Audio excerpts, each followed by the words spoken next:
ఏంటి నాకు మగ పిల్లడు పుట్టాడా అంటే వాసన వచ్చాడు ఆడపిల్ల పుట్టింది.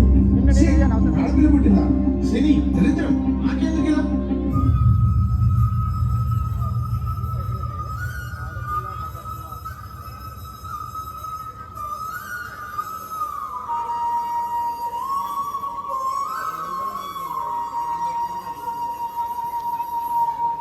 సార్ మా అబ్బాయిని స్కూల్లో జాయిన్ చేద్దాం అనుకున్నాను సార్. అవునా? మరి మీ కూతురు జాయిన్ చేయరా? లేదు సార్, చదివి అల్లనొత్తరించడానికి సార్. దానికి పెళ్ళి అయితే మెటర్నిటీకి వెళ్ళిపోతుంది. అదే నా కొడుకు అయితే నా జీవితాంతకాలం నా పక్కనే ఉండి చూసుకుంటాడు సార్.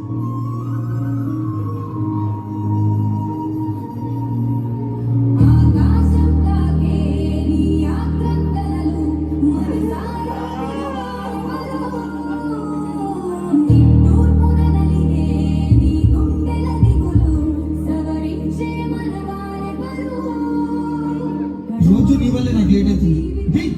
అమ్మా స్కూల్కి లేట్ అవుతుందమ్మా. ఏంటి ఇంకెంతసేపు వస్తావు? ఎప్పుడు ఆఫీస్కి లేటేనా? ఏమండి నేను తల్లినవ్వబోతున్నాను.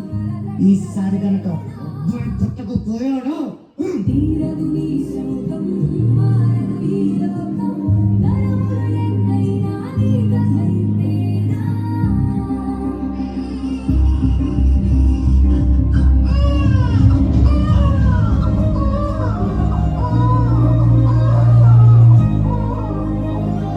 ఒక్క క్షణం ఆడది నీ కళ్ళ ముందు కనిపించకపోతే అబ్బా నీ బట్టలంతా ఉతికి ఇల్లంతా చదరాలా? ఆ ఒక్క క్షణం ఆడవాళ్ళ విలువ తెలుస్తుంది.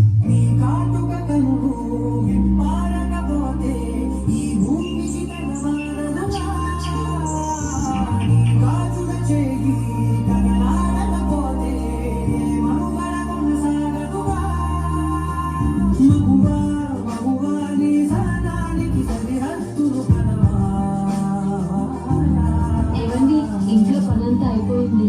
బయటకు తీసుకెళ్తా అన్నారుగా, వెళ్దామా? ఎప్పుడు చూసినా ఇదే బాధ. బయట తీసుకెళ్ళి బయట తీసుకెళ్ళి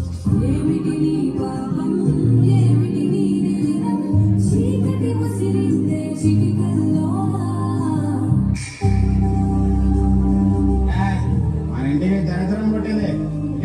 ఎంతకుండా పడేస్తా.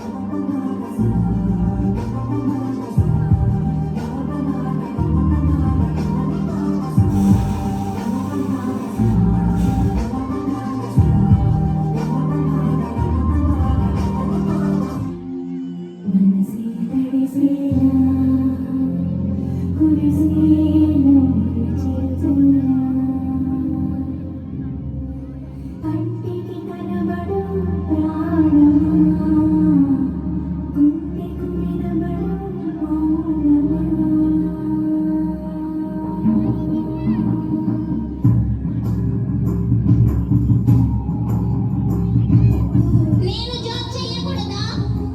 నేను లాయర్ కాలేనా? నేను బయటికి రాకూడదా? నేను డాక్టర్ కాలేనా? నేను కలెక్టర్ అవ్వలేనా? నేను టీచర్ అవ్వలేనా? నేను సోల్జర్ కాలేనా?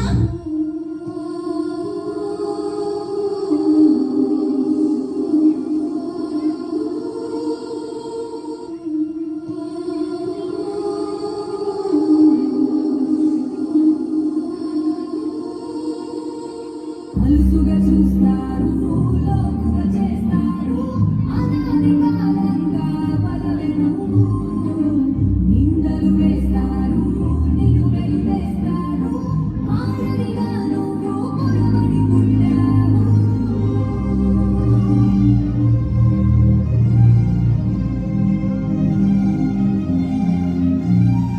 అందుకని అమ్మాయికి 6 దాటితే కర్ఫ్యూ విధించండి, చదివించకండి, ఉద్యోగాలు చేయనివ్వకండి. తలుపులు వెనకాల, పరదాలు వెనకాల సాంప్రదాయమైన తాళ్లతోటి కట్టి బంధించేయండి.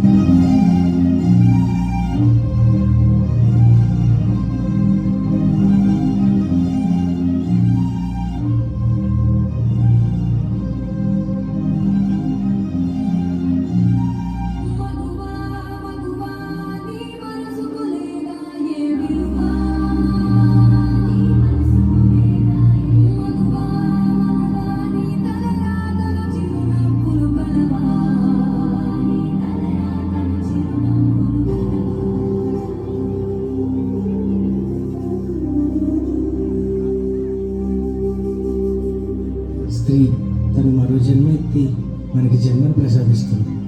పిల్లల కోసం తను కన్న కలల్ని భవిష్యత్తునే త్యాగం చేస్తుంది. ప్రతి మగవాడి విజయం వెనకాల ఒక ఆడది ఉంటుందంటారు. వెనుకలేదు, వెనుకబడే ఉంది.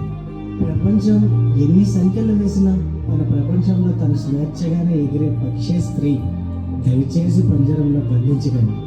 అవును, మగవాళ్ళే గొప్పవారు, కానీ స్త్రీని గౌరవించినప్పుడే కదా ఆ గొప్పతనం తెలుస్తుంది. Please respect women.